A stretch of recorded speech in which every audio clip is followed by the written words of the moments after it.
The first thing I did was swallow a live particle of date centipede. As I opened the classroom door, everyone was staring at me. I was drenched in sweat, and the sound of that poisonous date particle chewing through my internal organs still echoed in my ears. But when I looked up and saw the date on the blackboard, June 15, 2026, a grin spread across my face, and I laughed hysterically into the silence. "Have you gone mad?" the pit professor yelled from the stage like a psychopath. Ling Wei, sitting in the next row, looked at me with disgust, as if she were looking at a rabid stray dog. I looked at Ling Wei. In a past life, Ling Wei himself had pushed me into a pile of corpses, zombies, to please a powerful man. I knew that the purple mist, the purple fog that devours the world, was less than 2 hours away. The black-tailed date particle, sealed in a glass bottle in the lab, would evolve into this very purple mist, become a calamity, and in 10 years, destroy my mind. In my previous life, I died in the mouth of that same date particle. Now that I had been reborn, I would naturally be the first to be devoured. I ignored everyone and stormed out of the classroom as if escaping the bloody nightmare of my past life. I used a fireman's axe to smash the lab door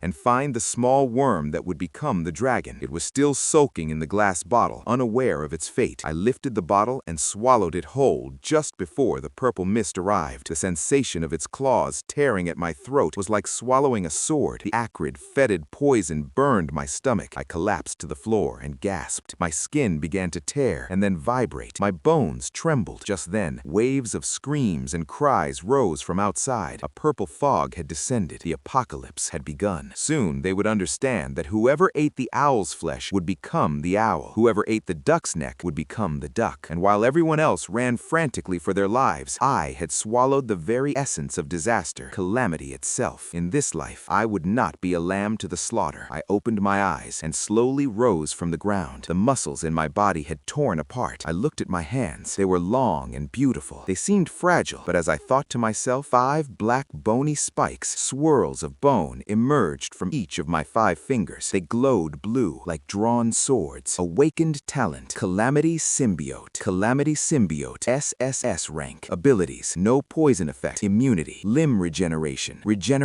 exoskeleton hardening, and poison control. Toxin manipulation, successful. I clenched my fist and felt the terrifying power within me. I let out a stifled laugh that echoed through the empty lab. Just then, the lab door slammed shut with tremendous force. The entire door crumpled like a piece of paper and slammed against the wall. When the dust settled, a distorted figure appeared in the doorway. It was Jang Hoon, the school's security guard, but he could no longer be called human. His uniform was ripped open by bulging muscles. His skin had turned bluish gray and was covered in black welts. The left side of his head had swollen to twice its size. One eye dangled from its socket, and yellowish-green saliva oozed from its mouth. In the first burst of purple mist, Jang Hoon became incredibly excited and swallowed a lot of. Instead of becoming a normal corpse, it transformed directly into a mutant variant. The mutant Jang Hoon roared like a wild beast. Her dull eyes immediately locked onto me. It was hunger for fresh meat. Good. She needed prey to test this newly evolved body of mine. The mutant Jang Hoon charged toward me like an uncontrollable tank. The ground shook with every step. She swung her enormous hand, thicker than a thigh, toward my head, slashing through the air. The force of the punch was at least 500 kilograms. If I had been an ordinary human, her head would have exploded like a watermelon, but I only leaned slightly to one side. My movement was so fast that the shadows in the air scattered like afterimages. Jang Hoon's punch landed on the concrete floor, leaving a deep crater. Chunks of stone began to rise around it, and I was already a bone deer by comparison. Too slow. My eyes were cold. I formed my right hand into a knife. Bone spikes shot out and sliced through the thick neck of Jang Hoon. Rip, like a hot knife cutting through butter, without pause. One blow to finish. This is the difference between a great talent SSS and an ordinary mutant. I didn't even look at the corpse on the floor. I approached Jang Hoon's corpse and ripped open his chest with my bone spikes. From the purplish-black heart that covered it,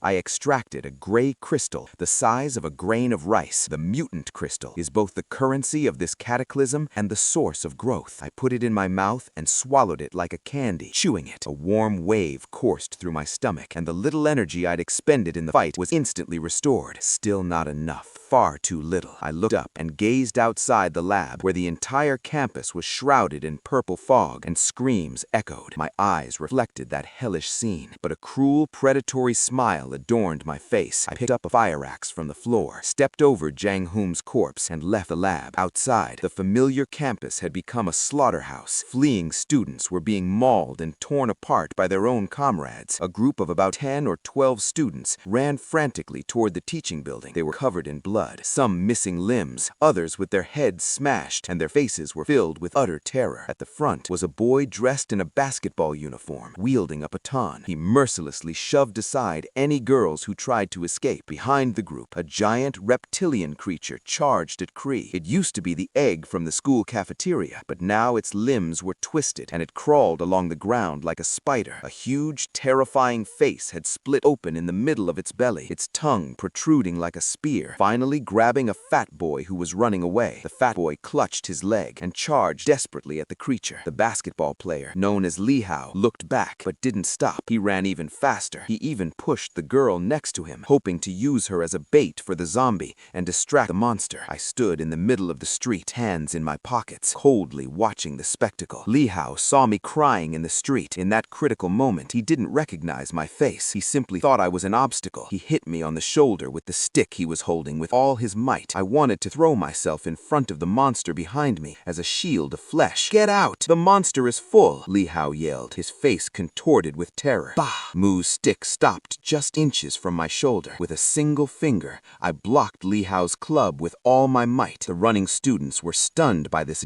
Me, mouths agape. I stood beside the corpse, but there wasn't a drop of blood on my body. The fear in their eyes had turned into frantic hope. It was the look of a drowning man clutching at the last drop. They immediately surrounded me. Those who had been pushing each other a moment ago now looked at me like I was their own father and tried to touch my feet. Suddenly, Li Hao, who was in the front row, stood up. I kicked him so hard he went flying. Instantly, he lost his breath. "I'm disgusted," I said with disgust. At that moment, roars came from the teaching building. The commotion had attracted a large horde of zombies. "Good luck," I said, and my shadow vanished into the thick fog. Behind me, the desperate screams of those students and the sound of corpses tearing flesh echoed. These sounds didn't affect me. My heart was terribly calm. I was only thinking about my next great hunting feast. This is the Kali Yuga apocalypse. Here, messiahs die first and the ruthless become immortal. Shangshan University Supermarket. It's located between the East Campus and the Living Hall. It's usually packed with students, but now it's like a giant glass box filled with terrified survivors. The supermarket's blinds were half closed. The display windows were blocked with shelves and water bottles. Outside, dozens of zombies were relentless, leaving bloody handprints on the glass. The air inside was heavy, mixed with the smell of sweat, noodles, and fear. At that moment, Ling Wei was standing on a table. She was holding a loudspeaker. Her voice trembled slightly, but she had the raw authority of a leader. At her command, some powerful men acted as her bodyguards, intimidating others. "And you, stand at the door. Don't just sit there." Ling Wei surveyed the arrangement she had made, her eyes gleaming with pride. She was very clever. Suddenly, a loud bang was heard from the fire door at the back of the supermarket. The heavy iron door felt as if it had been struck by a hammer. The entire frame twisted. "What happened? The back door was locked, right?" Ling Wei's face paled and she screamed. Just as some boys arrived, the fire door burst open and flew through the air. Through the smoke and dust, a thin, very thin figure entered holding a fire axe. He wore a torn white t-shirt. His body had strange purple streaks and his eyes glowed with a cold light. Everyone thought zombies had entered. They backed away in fear, but Ling Wei recognized the face. Shujin-chan. Her eyes widened in surprise. In her memories, Shujin-chan was a quiet, poor, ordinary boy who occasionally looked at her with disdain and lust. Just an hour ago, he had run out of class like a madman, but now, Shujin standing before her smelled of blood and carnage. His eyes reflected neither love nor human emotion. His terror was even greater than the zombies outside. Ignoring everyone's surprise, I headed straight for the high-calorie food section. The fight had drained my energy. I was so hungry I could have eaten a whole bull. I opened an expensive bag of imported chocolate and swallowed it whole without chewing. Then I opened a can of Red Bull with my bare hands and downed it straight away. Standing next to Ling Wei, a boy named Zhang Qiang, her most senior protege and a member of the Taekwondo club, shouted, "I dare say the rules here aren't what I'm used to." I opened a package of jerky. With the meat in my mouth, I turned around and muttered muttered under my breath, "Who makes the rules here?" Ling Wei also snapped out of it. She saw my fearless behavior. Although she was scared, her axe and fighting style started working. She immediately put on an innocent poor girl face and said softly, "That's her old trick. In her previous life, she had made countless people dance to that same tune." मैं हंसा इतना कि मेरे कंधे कांपने लगे। मैं एक एक कदम लिंग वे की ओर बढ़ाने लगा। जांग झियांग ने रास्ता रोकना चाहा। मैंने बस हाथ का एक झटका दिया। 180 मोर पीपल सीधे रैक से जा टकराया। उसके चेहरे की आधी हड्डी चकनाचूर हो गई और वो बिना चीखे ही बेहोश हो गया। वहां मौजूद लोगों में हड़कंप मच गया। जो लड़के आगे बढ़ने की सोच रहे थे वे वहीं जम गए। वे सब डर के मारे किसी तीतर की तरह दुबक गए। "What's wrong with you?" इसे उड़ा दिया। मैं लिंगवे के सामने पहुंचा। वो इतनी डर गई थी कि उसका सुंदर चेहरा पीला पड़ गया। वो मेज पर गिर पड़ी और कांपती हुई आवाज में कुछ कहने की कोशिश करने लगी। मैंने हाथ बढ़ाकर उसकी ठुड्डी को कसकर पकड़ लिया। मेरी उंगलियां लोहे जैसी ठंडी थीं और मेरी हड्डियों वाली कीलें बोन्स बाहर निकलकर उसकी गर्दन की नस करोटिड आर्टरी को छू रही थी। मैं उसके कान के पास झुका और मेरी आवाज किसी शैतान की फुसफुसाहट जैसी। ठीक उसी पल सुपरमार्केट की वो कांच की दीवार जो पहले से ही हिल रही थी एक भयानक धमाके के साथ टूट गई। करीब 3 मीटर ऊंचा ज़ॉम्बी सामानों की बाढ़ को तोड़ते हुए अंदर घुस आया। उसकी खाल धातु जैसी धूसर सफेद थी। उसके दोनों हाथ लंबी नुकीली हड्डियों में बदल चुके थे और उसका मुंह कानों तक फटा हुआ था। उसके दांतों के बीच अभी भी फटे हुए कपड़ों के टुकड़े फंसे थे। प्रथम श्रेणी म्यूटेंट, हड्डी तोड़ने वाला, बोन क्रशर। राक्षस आ गया। राक्षस अंदर आ गया। भीड़ में भगदड़ मच गई। लोग रोते चिल्लाते हुए पीछे के दरवाजे की ओर भागे, जहां बुरी तरह कुचलने, स्टैम्पीड जैसी स्थिति पैदा हो गई। लिंग वेई जानती थी कि केवल यही आदमी उसे बचा सका है। मैंने कांपती हुई लिंग वे की ओर देखा। मेरी आंखों में नफरत और मजाक की चमक थी। मैंने अचानक लिंग वे की टांग पकड़ी और ठीक उसी तरह जैसे उसने पिछले जन्म में मुझे धकेला था, मैंने उसे उस गरजते हुए राक्षस की ओर पूरी ताकत से फेंक दिया। वो लिंग वे जो पिछले जन्म में खुद को बहुत ऊपर समझती थी और जिसने मुझे नरक में धकेला था, इस वक्त किसी मरी हुई मक्खी की तरह दीवार से जा टकराई। उसकी छाती की हड्डियां चकनाचूर हो गईं और मुंह से खून का फव्वारा फूट पड़ा। मैं उछलकर उस हड्डी तोड़ने वाले के कंधों पर जा खड़ा हुआ। मेरे दोनों हाथों की कीलें बाहर निकलीं और मैंने उन्हें राक्षस की धुंधली आंखों में सीधे घोंप दिया। राक्षस की चीख आधी ही निकली थी कि उसका विशाल शरीर धड़ाम से जमीन पर गिर पड़ा। जमीन पर उतरते ही मैंने कुशलता से उसका क्रिस्टल कोर निकाला और रैक पर रखे एक ट्रैवल बैग में ढेर सारा हाई कैलोरी खाना भर लिया। ये सब करने के बाद मैंने कोने में दम तोड़ रही लिंग वे की ओर एक नजर तक नहीं डाली। मैं सुपरमार्केट से ज्यादा दूर नहीं गया। मेरी मांसपेशियों का एक एक कतरा चिल्ला रहा था, मोर इन्फॉर्मेशन। इसे और भी शुद्ध ऊर्जा चाहिए थी। मेरे कदम जांगचांग यूनिवर्सिटी के इकोलॉजिकल बोटैनिकल गार्डन की ओर मुड़ गए। पिछले जन्म में यहीं एक स्पेशल पुलिस टीम स्वॉट खत्म हुई थी। वहां का पुराना माली बैंगनी कोहरे में 100 मीटर पुराने बरगद के पेड़ के साथ जुड़कर एक शिखर स्तर का वन रक्षक फॉरेस्टन बन जाएगा। उसकी जड़ों का क्रिस्टल मेरे शरीर के हिंसक जहर को शांत करने के लिए सबसे अच्छी दवा थी। बोटैनिकल गार्डन का कांच का गुंबद अब बैंगनी काली नसों, फंगल थ्रेड से ढका था, जैसे वो सांस लेता हुआ कोई बड़ा पेड़ हो। जैसे ही मैंने कदम रखा, पैरों के नीचे गिरे पत्ते किसी सड़े हुए मांस की तरह नरम महसूस हुए। सरसराहट, जमीन के नीचे से अनगिनत लताएं, वाइन्स निकलीं, जिनके सिरों पर लैंप्रे, मछली जैसे दांत वाले मुंह थे। लेकिन मेरी पीठ से पहले ही 4 हड्डियों वाले पैर, बोन बैंडेजेस निकल आए थे। कन खजूरे के जीन ने मुझे अतिरिक्त अंग दे दिए थे। खचाखच हमला करने वाली लताओं को मैंने जमीन पर ही कीलों से ठोंक दिया, जिनसे किसी बच्चे के रोने जैसी आवाजें निकलीं। मैंने बरगद के तने पर उभरता हुआ एक मानवीय चेहरा देखा। बूढ़े माली की आंखें अब गांठों में बदल चुकी थीं। उसका निचला शरीर जड़ों के साथ पूरी तरह मिल गया था। उसकी लटकती जड़ों पर कई सूखी हुई लाशें टंगी थीं, जैसे उसने उन्हें सुखाकर मांस बेकन की तरह सहेज रखा हो। तने से एक भारी गूंज निकली और पूरा गार्डन जैसे जिंदा उठा। विनाश। मैंने हाथ फैलाए। मेरे शरीर से बैंगनी जहरीला कोहरा विस्फोट हुआ। जो जड़ें इस कोहरे के संपर्क में आईं, वे तुरंत गलकर कीचड़ बन गईं। मैं उस कोहरे के बीच से बिजली की तरह निकला। मेरी हड्डियों की कीलें किसी मांस काटने वाली मशीन, मीट ग्राइंडर की तरह चल रही। मेरा इंतजार कर रहे थे, लेकिन मैं सीधा लाइब्रेरी नहीं गया। मेरे शरीर के अंदर 2 ताकतें लड़ रही थी, कनखजूरे का जहर और भेड़ की जीवन शक्ति। मेरा शरीर कभी ठंडा तो कभी गर्म हो रहा था। मुझे द्वितीय श्रेणी विकास टियर 2 एवोल्यूशन पूरा करने के लिए एक जगह चाहिए थी। 20-25 मिनट पीछे की लाइन में जाओ। अगर किसी ने आवाज की तो उसे बाहर फेंक दूंगा। वे डर के मारे पीछे खिसक गए। मैं मंच में पालथी मारकर बैठ गया और ऊर्जा को नियंत्रित करने लगा। धमाका। दिमाग दिमाग में एक सिस्टम अलर्ट गूंजा। विकास की दिशा चुने। ए शैडो किलर तेजी, बी जायंट ताकत, सी बोन डायरेंट हड्डी सम्राट रक्षा और हमला। पिछले जन्म में मैंने ए चुना था। इस बार मुझे ऐसा बनना था जो सबको कुचल सके। मैंने सी चुना। मेरी रीढ़ की हड्डी पागलपन की तरह बढ़ने लगी। सफेद कीलें खाल चीरकर बाहर निकली। It was like the back of a dinosaur, a black armoured exoskeleton stretched from my chest to my shoulders and thighs, streaked with purple. My nails hardened like metal and small horns sprouted from my forehead. Second class bone Dyran skeleton. New abilities: bone armor, poisonous aura, toxic aura, and a 300% strength boost. Stand up. The sound of bones clanging against my armor echoed. I could now knock down an entire wall with a single punch. Just then, the back door of the classroom burst open, and a Stitcher monster charged. It had 3 heads and 8 arms, made from the fusion of several corpses. I didn't back down. When its numerous hands struck my shoulder, there was a clanging sound. My armor only left a white mark. That was it. Too weak. I punched it squarely in the middle of its head. The blast exploded, its head bursting like a rotten watermelon. Half of Stitcher's body slammed against the wall. If you want to survive, learn to throw punches too. I threw a knife toward the student door and ran. More roars echoed in the hallway. I reached the 4th floor dormitory of the arts department. An eerie silence reigned. The carpet was soaked with blood. Just then, from the farthest rehearsal room, I heard a loud high-frequency sound wave. It was the signal of a psychic mutant. Their crystals are rare and were crucial in controlling my violent genes. I opened the soundproof door and saw the department head, HOD,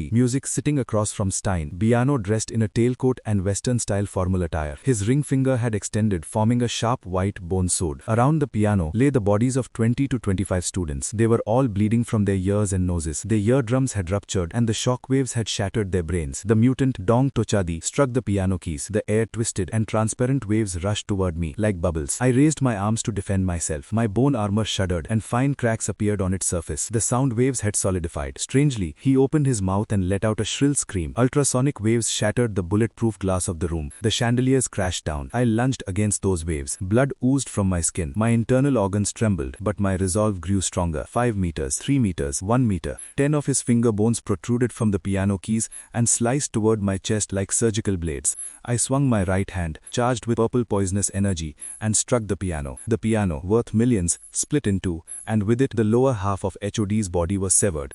I crushed his chest with my foot, killing him instantly. First class peak soundwave crystal, soundwave core, a pale blue prism. I swallowed it. A cold electric wave coursed through my mind. My hearing sharpened so much I could even hear the zombie's blood downstairs. I glanced toward the metal cabinet in the corner. From it came the sound of faint breathing. The cabinet door creaked open. There was a boy surrounded by a pile of junk and electronics. He was holding a broken device that blocked sound waves. "You're a genius. What's your name?" Silent Chino said quietly. He was the top student in the physics department. "You have 2 choices. Stay here and become a zombie, or take your junk and come with me. I'll go with you." As I stepped out of the dorm, the sound of heavy artillery roared past the window. It wasn't thunder, but military rocket launchers. A huge wave of darkness loomed over the horizon. It was a highway, a nest of corpses, millions of zombies, pushed by artillery shells towards our university. All hell was about to break loose. 4.5 hours after the arrival of the purple fog, Yangcheng University was completely cut off. The army was employing a scorched earth strategy. A rainstorm bomb, a fuel air bomb, exploded 2 kilometers away. The fireball engulfed the entire highway. The shockwave shattered the windows of the buildings. The zombie swarm instinctively moved towards cooler temperatures and areas with more survivors. In other words, our university. Chinmo and I were on the roof of the clock tower. The strong wind whipped our clothes around. "Chief, there is a river of fire ahead, and the zombies are running this way. There must be at least 100,000 of them," Chinmo shouted. Zombies from all over East Lake were pouring in.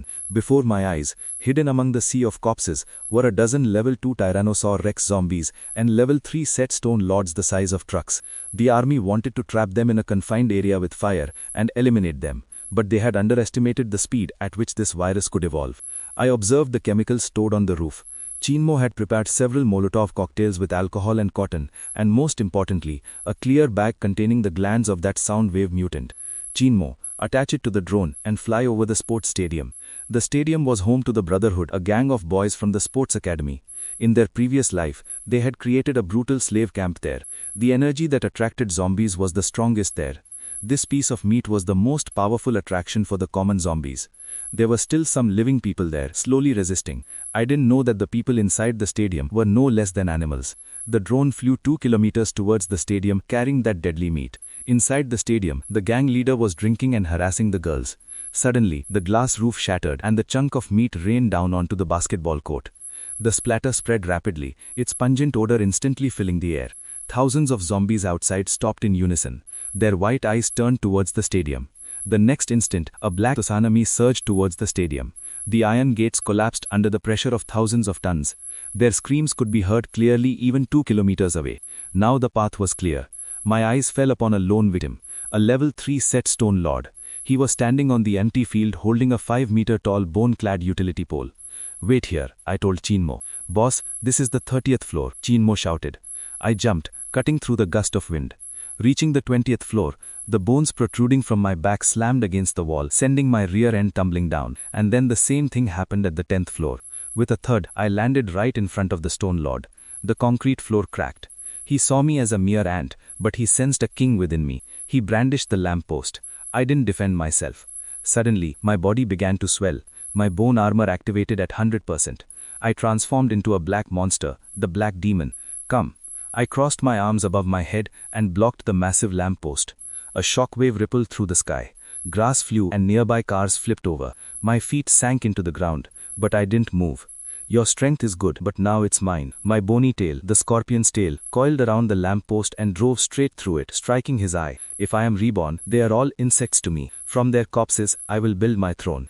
Cannonballs rained down from the sky, and in their light, this battle between a giant monster and a bone emperor continued. Looked like something out of an ancient epic. I pulled a hot sticky crystal core from that enormous pile of corpses. I found it, a golden earth-colored crystal, about the size of a large rock, the heart of the earth, a class 3 earth crystal. It was a rare crystal, a mixture of earth and energy. In a past life, this single thing had sparked an entire war between 2 military bases. I wiped the blood off and put it in my pocket. I didn't have time to swallow it yet. The energy of class 3 crystals is extremely violent. It requires a completely safe environment to digest it. I looked towards the stadium. It had become a living hell. Thousands of zombies had surrounded it so tightly that not even a bird could fly. The screams were fading. The Brotherhood had been wiped out. The bait was ready. It was time to pick up the trap. But I frowned. The drone on the clock tower roof was gone. Besides gunpowder, there was a smell of bleach in the air, which shouldn't have been there. On the clock tower roof, Chinmo was pinned to the ground. His glasses were broken and his face was covered in blood. The signal jammer had been smashed. Its pieces scattered. 7 or 8 boys stood nearby, fully armed. They carried riot gear, shields, and lightning rods confiscated from the university's security department. They also had 2 biotype assaults. Their leader, a boy with neatly combed hair and gold-rimmed glasses, was wiping blood off his shoes with a handkerchief. It was Gu Cheng, the student union president,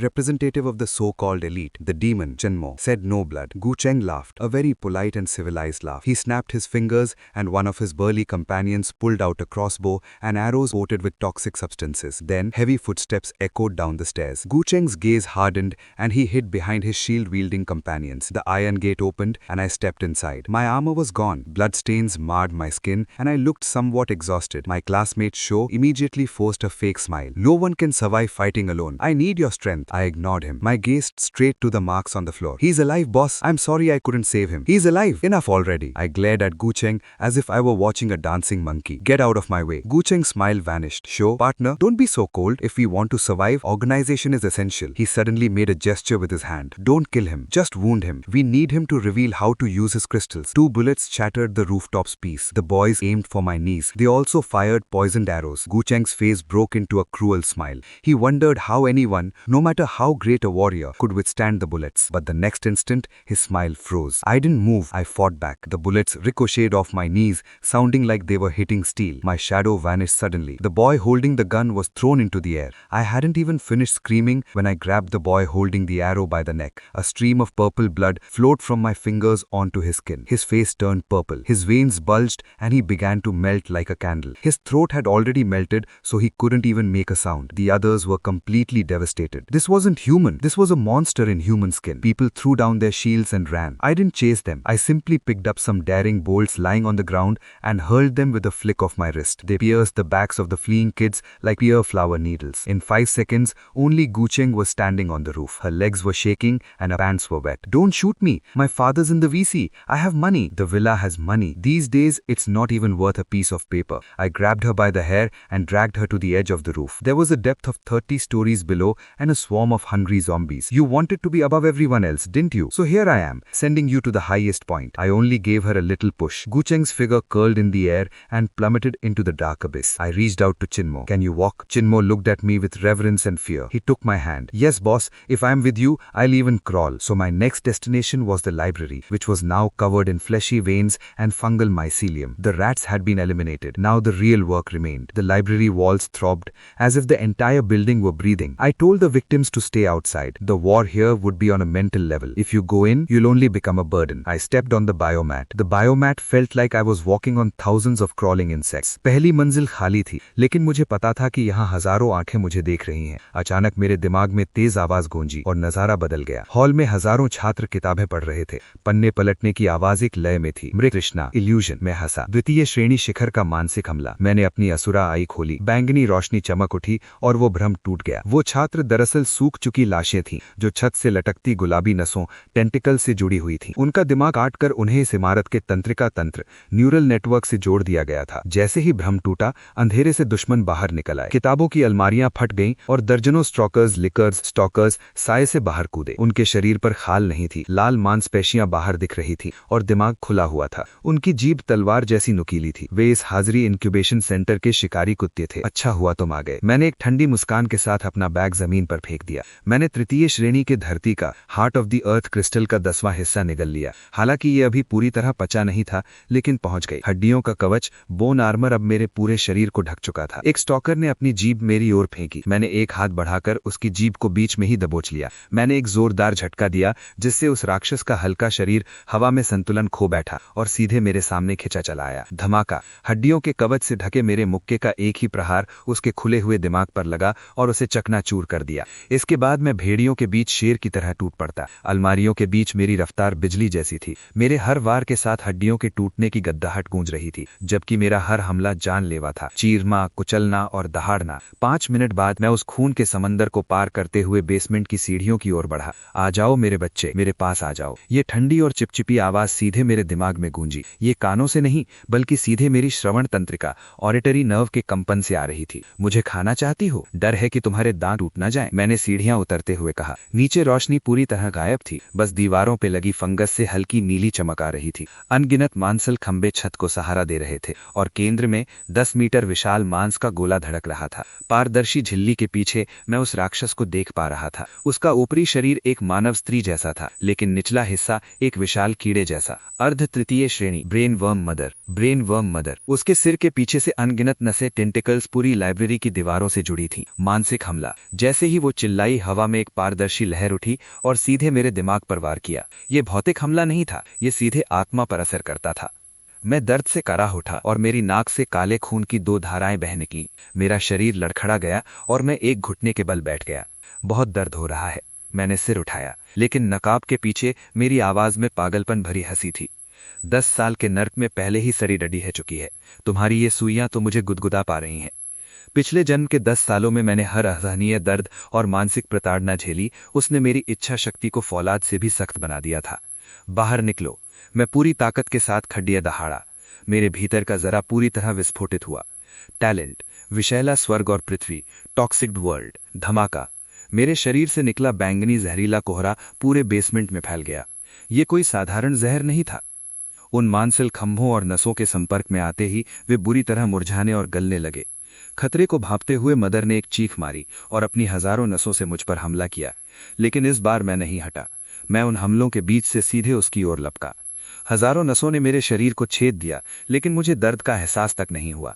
मैं उस राक्षस के ठीक सामने पहुंच गया, पकड़ लिया। मैंने अपनी उंगलियों को उसकी कोमल कोख के कवच में गहराई से धंसा दिया। निगलना, डिवावर। ये सिर्फ खाना नहीं था, ये पूरी तरह से आपदा सहजीवन, कैलामिटी सिम्बायोसिस था। मैं उसकी जीवन शक्ति, उसकी मानसिक शक्ति और यहां तक कि उसके जेनेटिक सीक्वेंस, डीएनए को लूट रहा था। जैसे जैसे मेरी शक्ति बढ़ रही थी, उसका विशाल शरीर सूखने लगा। अंत में एक हल्के धमाके के साथ उसका मानसिक इंद्रकोर टूट गया और उसका विशाल शरीर बदबूदार कीचड़ में बदल गया। मैंने उसे छोड़ दिया और हांफते हुए पीछे की ओर गिर पड़ा। मेरे हड्डियों के कवच में बदलाव आ रहा था। काले कवच पर अब नीली लकीरें उभर आई थीं। ये मानसिक शक्ति के जुड़ने का प्रतीक था। विकास सफल, प्राप्त क्षमताएं। मानसिक ढाल, मेंटल शील्ड, टेलीकाइनेटिक नर्व्स, टेंटिकल्स। वर्तमान श्रेणी, द्वितीय श्रेणी शिखर। मैं उस गंदगी के बीच लेटा छत को देख रहा था। मेरा शरीर जख्मों से भरा था और सिर। इस ब्रेन वर्म को निगलने के बाद मेरी मानसिक शक्ति अब पूरे कैंपस में फैल सकती थी। अब युंगन यूनिवर्सिटी मेरे लिए कोई खतरनाक जगह नहीं, बल्कि एक पारदर्शी बिसात चेस बोर्ड थी। चिन्मो, मैंने अपने नए मानसिक लिंक के जरिए सीधे उसके दिमाग में आदेश दिया, अंदर आओ और सफाई शुरू करो। हम यहाँ अपना पहला आधार बेस बनाएंगे। सिंहासन तैयार हो रहा था। ये तो बस शुरुआत थी। मैंने खिड़की से सितारों भरे आसमान की ओर देखा। वहां एक और भी विशाल युद्ध क्षेत्र और